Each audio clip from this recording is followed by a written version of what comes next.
It's me, Rare Planet, coming to you once again with another video. I have no rights to the video or music, strictly for educational purposes only. Let's listen to JW2TV speak about strange things that's happening around the world. Let's get into it, Israel. Secondly, since they're going to try this alien invasion tactic, which is really just going to be the military, now they're going to add something else into it. If aliens contact Earth, it may not be humans who get the call, says expert. Harvard professor of astronomy is predicting extraterrestrials will make contact with artificial intelligence before humans. Yo, what the fuck am I looking at right now, bro? What the fuck? Nah, this don't look right, dog. This don't look right, dog. So wow, what do you think that is? I want to see in the comments, is that blue beam or is that something that is of HAARP nature? Let me see what you said in the comments here, and then I have looked deeper into this for everybody here so that we can understand this even more deeper, because this becomes a scenario where it has to be something to do with maybe CERN, in my opinion, or HAARP, but I can go into data and evidence of how they use twisted beams in the atmosphere, and you can look at this on screen here. It's a pencil beam that has a twisted beam. They have multiple types, and when you look into it here, you read at the bottom, it says the HAARP antenna producing a normal beam with the highest intensity at the center at the top. So what do they do with these beams? Well, they excite the atmosphere.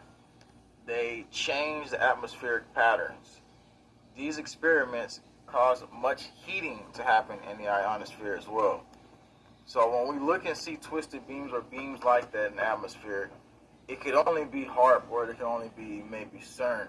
My opinion is HAARP on this one, because it details everything that I just read to you in the story. So, okay, let's go back to this. Why would this story come out just recently now?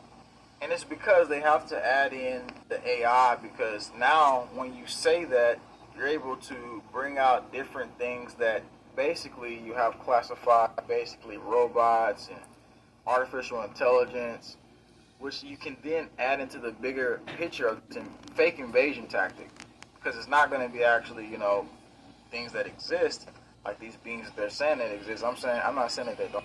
Well, we all know that they're gonna try to do a fake alien invasion, Israel. It's only gonna backfire against them, because whatever their evil intentions is, it's going to backfire towards them. We just like the Florida incident. We had the Florida incident with the, 6 feet tall black, gray aliens or black aliens that they seen. Yeah, okay. Anyway, yeah, that is what the agenda is. Let's continue.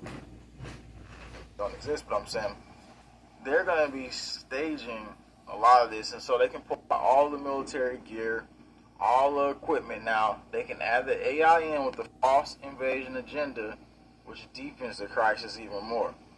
So the thing is, though, when you know this knowledge, it makes you much more powerful into the future, so that you don't fall for the deception and the psyop.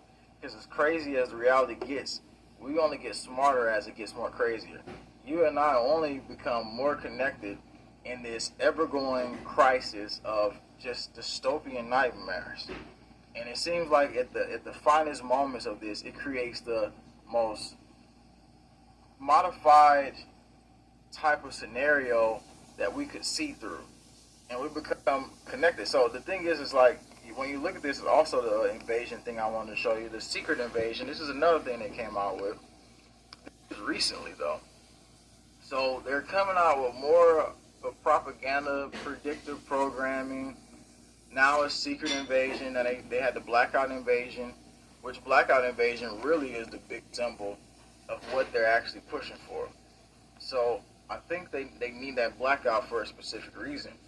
And I was talking about that yesterday, how CERN is like basically going to do this ritual. They say 2025, but it could be even sooner. So we want to go into something else, though, that's really highly important that you need to know. And it's the fact that the scenario that's looming also has to do with this super volcano. So this super volcano has had hundreds and hundreds of pretty much disturbances in the last recent days. And of course, Yes, the volcanoes are going to explode, Israel. They're going to erupt. It's only a matter of time. But yeah, they are going to. He's right. And I think Yellowstone is the biggest. according to the published journal Communication and Earth Environment, molten rock and volcano gases would be launched into high atmosphere, potentially plunging the planet into a lengthy global winter if this thing really starts to take off. They've already put protocols in place for evacuation plans, and that's currently if it goes on yellow alert. Now, right now, I'm not sure if it's on yellow alert, but as right now, what we can read you is the study was carried out by National Institute of Geophysics, Volcanology, and University College London. Lead author Professor Christopher Kilburn revealed our new study confirmed that Camp Fagre, obviously, it is moving closer to rupture. So it's moving to rupture, and they say that it would have these tall freaking tsunamis that also would come across, not just over there in Italy, it would come across Western United States. Now, this reminds you of that map that came out. And they said if Mount Pelee and in Italy volcano erupted, Mount Etna, the United States map that you're seeing right now will become the model for why they say the West Coast would be hit with tsunamis and all this other stuff, because it would be this super volcano which would cause a huge scenario. So as we move further through this whole escalated crisis, that's another thing in the background. And the big question is, how are you going to eat? How are you going to do all that stuff? Now, the easiest thing anybody can do is a $20 Coleman stove with butane that I use. I've traveled all across America with it. And actually, it gives me, I use it a lot, actually. And, you know, the butane lasts for a good amount of time. So, I mean, it could last me up to a month or more if I'm just using it, like, basically not every single, not like 3 times a day. Maybe I'm using, like, 3 times within, like, 3 days after, like, a trip. Maybe 4 times and something like that. But it lasts a good amount of time is what I'm trying to say here. And that is going to be highly needed whenever you can't eat. And it's another big thing that people should have. It's an app called Picture This, where you can go out, you can literally identify plants, and after you compile your database, you can screenshot all of them, and you can go back and look. The great thing, though, is it helps you in the mind. You mentally are able to understand more about what you're actually getting out there. You can identify plants off the top of your head. Because in these crises that's looming, we have to be willing to see what's really happening. Because once this so-called internet diminishes, how are you going to react? The thing is, satellite... That's it, Israel. The internet going to go out. Energy, the internet is going to go out. The phone's going to go out. The pump's going to go out. The store's going to go out. Everything is going to go out. Only a matter of time. And what they're expecting it for to be mass hysteria, panic, to a point where people destroy each other. And I don't know if it's going to be from the solar flares that's coming off the sun, EMP attack, earthquake, volcano eruption, have a storm. We don't know, but we know something is coming. Like phones would be very important, and not many of us would have them in that moment. So you got to ask yourself the next question: if you don't have that satellite phone, have you set up protocols for your family to contact you?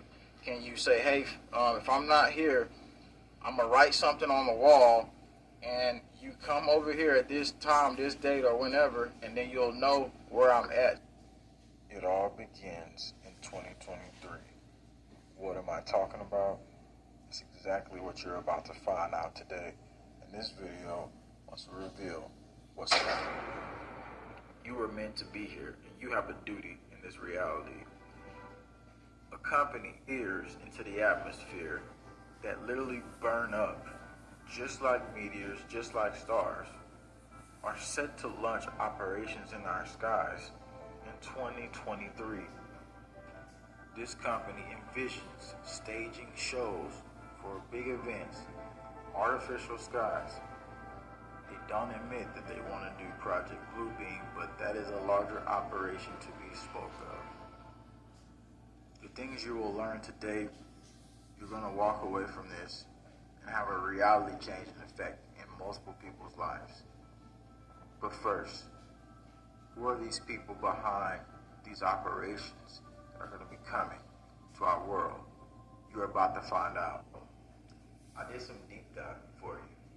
I looked into the CEO of this company, and guess what I found? She is very well connected. She works literally for Goldman Sachs, which is operating with the Rothschilds, its private entities. So again, she's worked for these companies. And then the operation, she says, oh, well, it won't start right away. It will start in 2024, but then she makes another word and slips up, which tells us that it's not going to be ready for certain entities, but it won't be the same for government entities. Came on the show just a few days ago. I'm going to show you. Rate those shooting stars, but you've had some challenges in the last few years. Your timeline has actually been delayed, so tell us where you're at right now.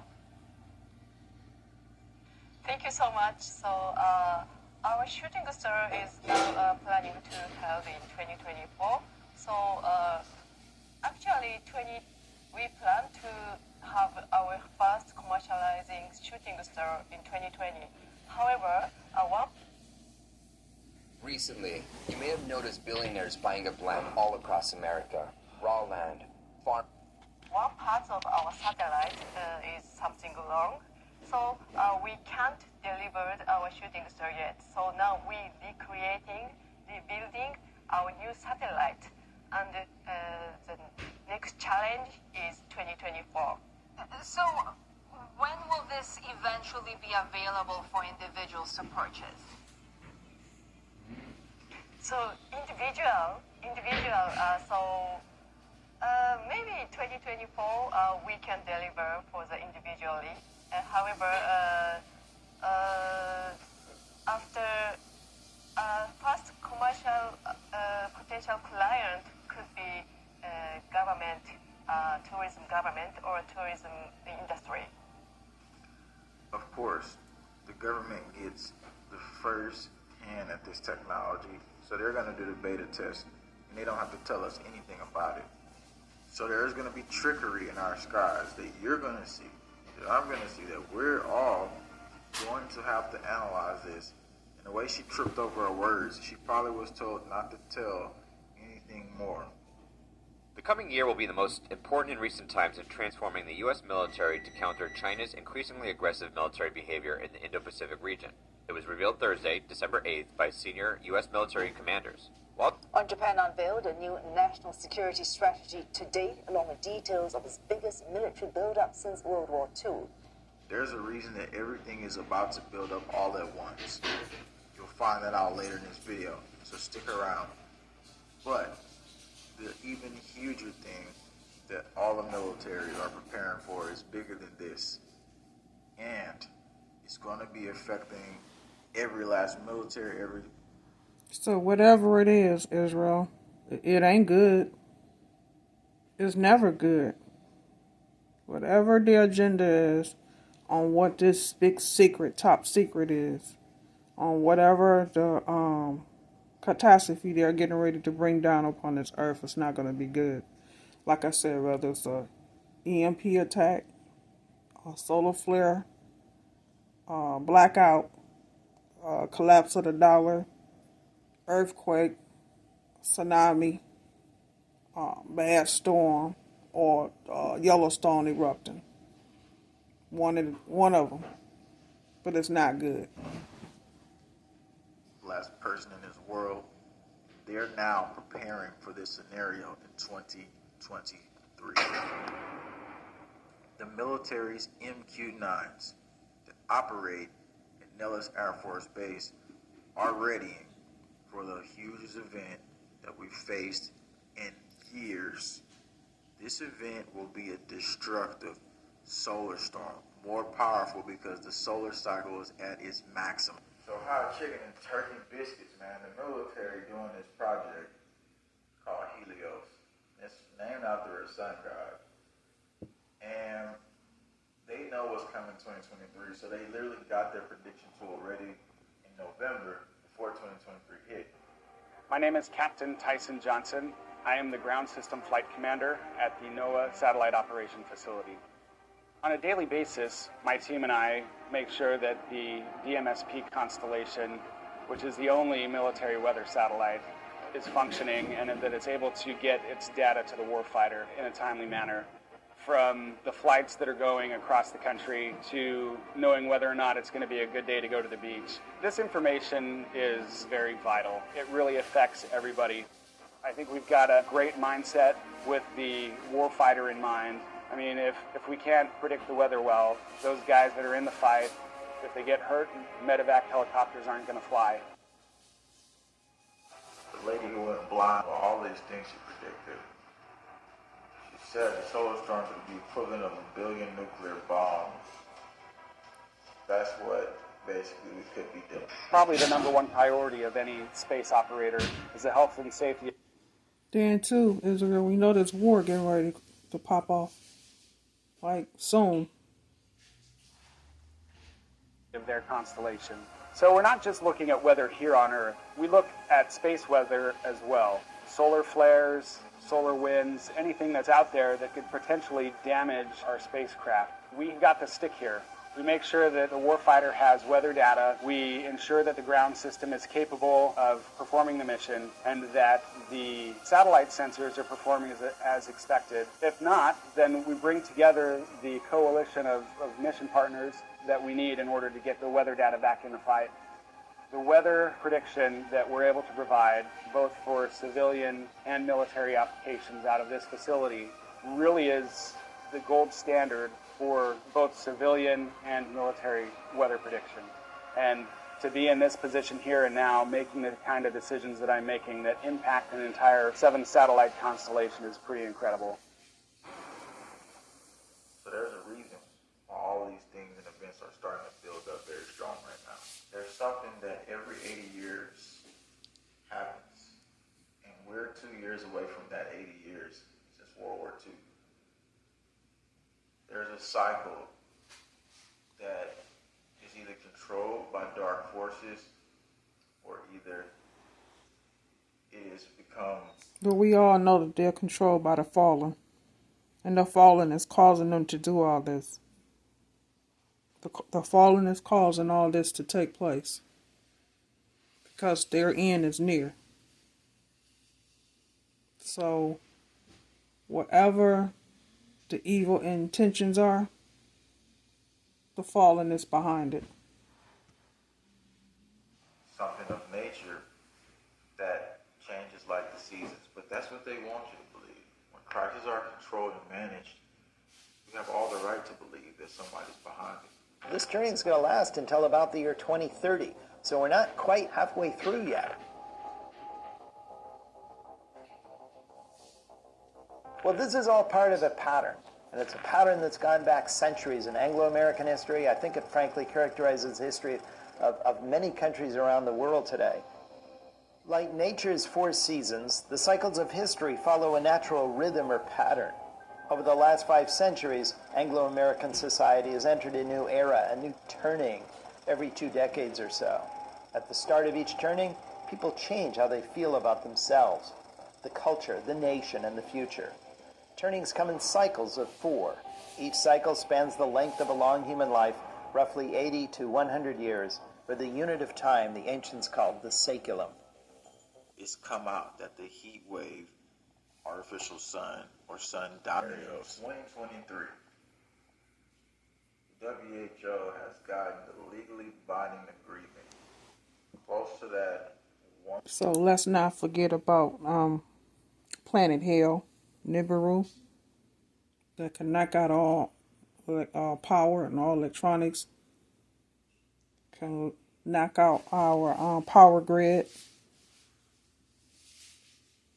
and put us in total darkness. Only light we would have is the light that we would get each day. But total darkness. World government response. In this scenario, under the WHO Constitution, this will open up the new phase, chapter of our lives. And they step their foot just one more layer over the barriers that we've always been talking about. So in 2023, they have literally moved and shifted. So shall the minds of people, and so shall the minds of conscious awareness. And with that in place, we'll see a collision. Just June 2023, you see the 19 connecting small and large scales. So we're about to let you into what they're actually doing right now, this newer upgrade. And we're going to let you look at this on the screen here. You can read all this. They want this finished by 2025. So what I'm giving you is future knowledge. Doesn't matter when you look back at this. Doesn't matter if it's a month from now. Doesn't matter if it's 2 months from now. What matters is you know exactly what's going on. And they've literally, I've decoded something they're doing here. I'm about to let you see this video clip where he's talking about this. Pig, live across North America in 2024. The most spectacular show with special guests The Script and Kid Cutup. Get tickets Friday at livenation.com.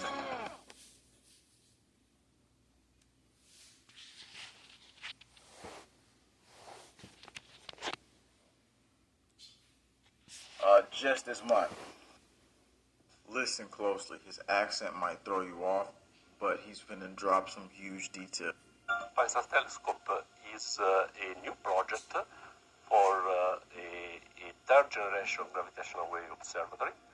It's a gravitational wave observatory that will allow to listen all the universe, listening gravitational waves coming from catastrophic events in the universe.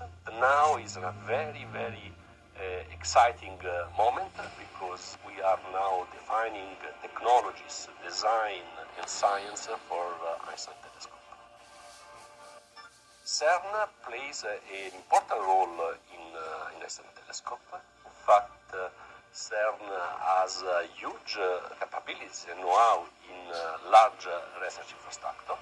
For example, in vacuum systems, Einstein Telescope emitters, they are distributed over an equilateral triangle, 10 kilometers side, and these 6 interferometers are implementing 3 detectors. So, why would they show that structure? Well, let's get into why they show that structure. If you look into something called the Lesser Key of Solomon, this is something that was talked about used to seal demons. But later down the line, there became something about this book of magic where they were using this as witchcraft, and it's exactly why they use that. This is the tool right here they're using. So the reason why they're using that is because it's a summoning. And so you've seen the big triangle, CERN is the circle, that's the portal.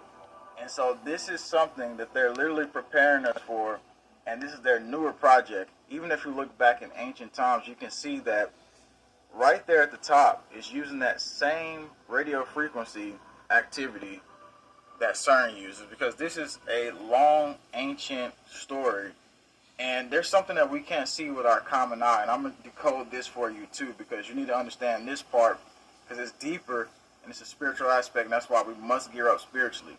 If you feel things around you, but you can't see it, when you look at this right here, it tells you while the human eye can only see between 430 to 770 THz, our ears can only detect sound between 20 to 20 kHz. Now maybe there's some others who has the supernatural sense, and maybe they can, but not everybody does.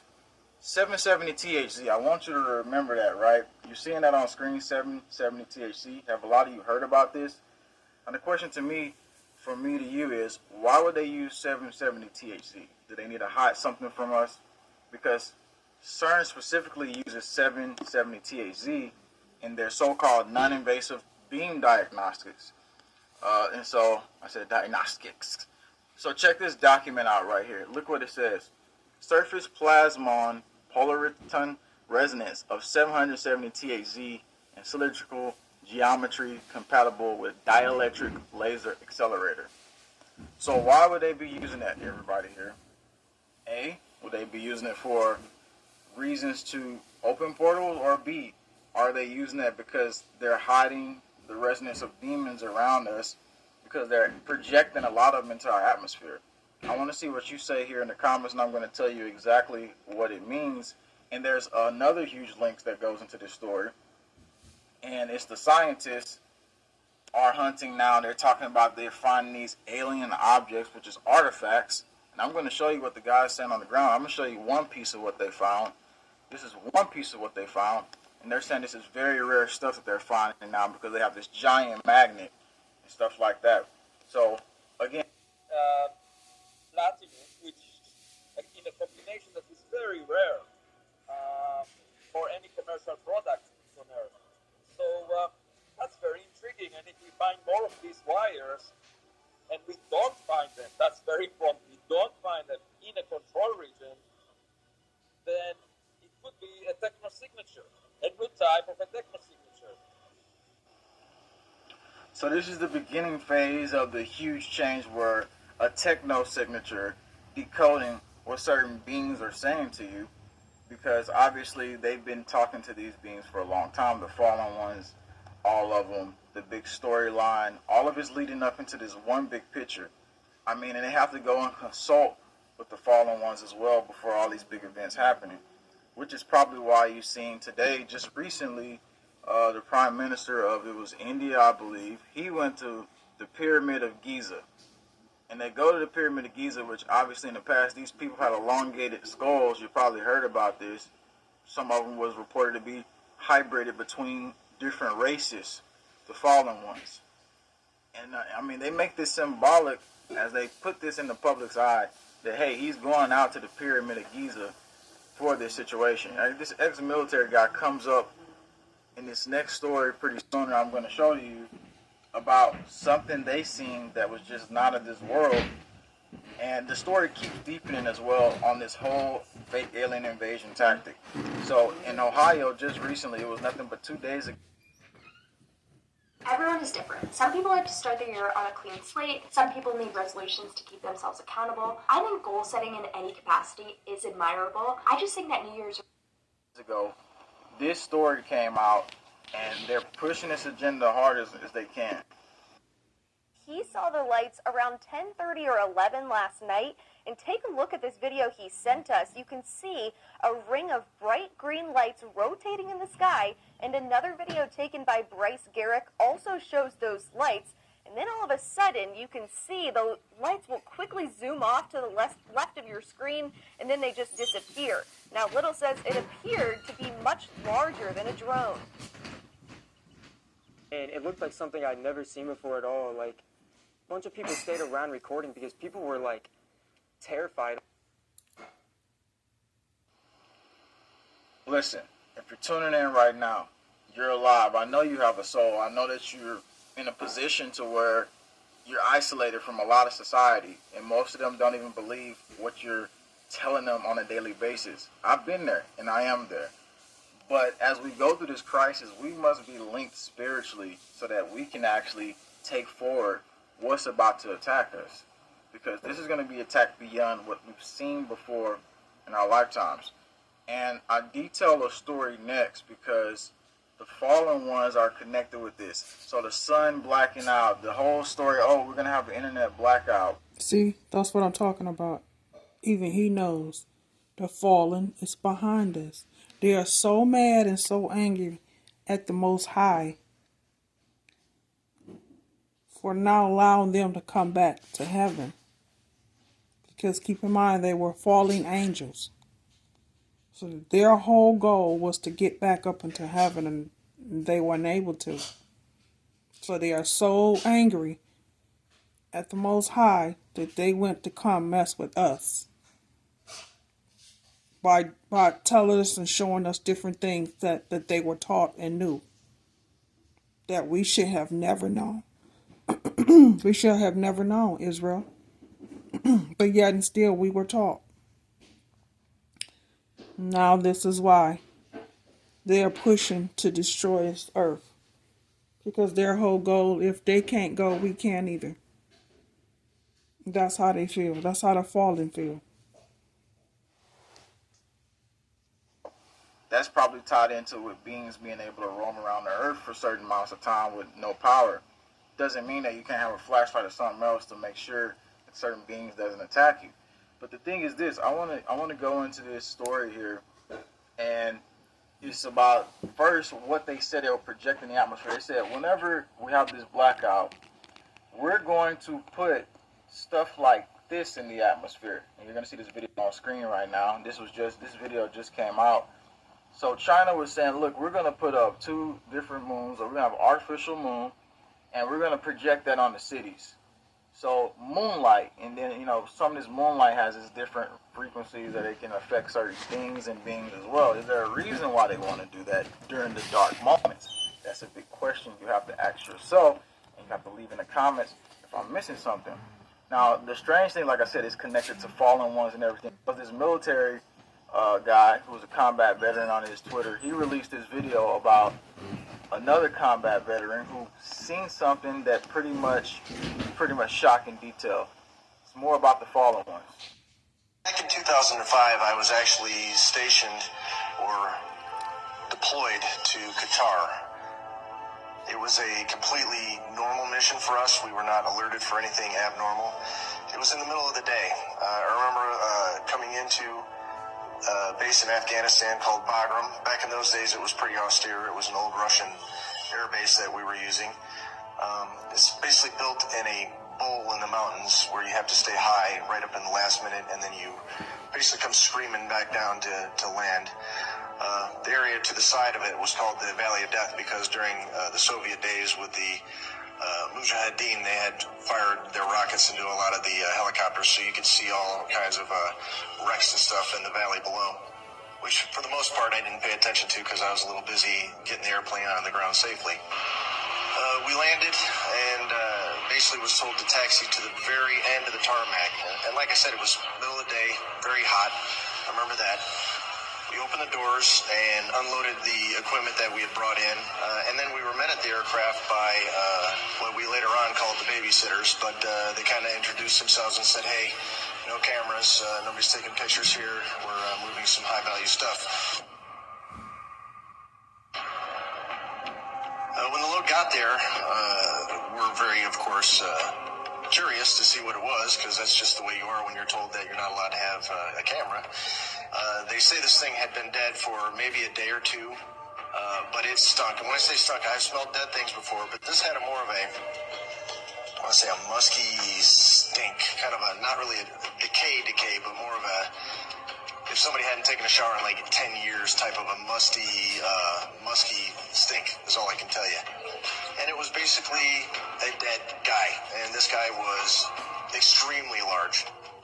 And when I say large, our pallets are basically, if I remember correctly, about 9 by 12 feet or so.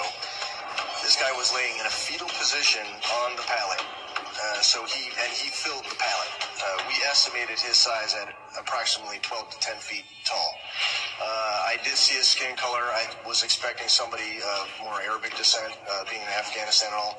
I know he was dead, but he was very pale, very white. Another thing that us and the rest of the crew did was we took our feet.